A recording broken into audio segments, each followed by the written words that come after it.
রংপুরের মিঠাপুকুরের খোড়াগাছ মৌলভীগঞ্জ গ্রামে ক্রয়কৃত সম্পত্তি দখল না দেওয়ায় উভয় পক্ষের মধ্যে তীব্র উত্তেজনা বিরাজ করছে। যে কোনো মুহূর্তে রক্তক্ষয়ী সংঘর্ষের আশঙ্কা করছে এলাকাবাসী। এ ব্যাপারে জমির ক্রেতা বলেন, আমার কথা কোনো জবান দামে নাই। কায় জমি জবরদখল করতেছে? দখল কায় করছে? আমার ভাই রামচারুল, আক্তারুল, তারাজুল। জমিটা কার? জমিটা আমার মায়ের, আমার দেশে আমি বেডি।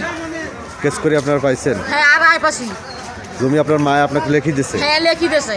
তারপরে উঠতে দিচ্ছে না? না, আমার উঠতে দিচ্ছে না, দখলে দিচ্ছে না। পুলিশ হাসি গেছি এই বিষয়ে। এ ব্যাপারে প্রশাসনিক হস্তক্ষেপ কামনা করছে গ্রামবাসী ও ভুক্তভোগী পরিবার। S A Prince, news desk, Z television.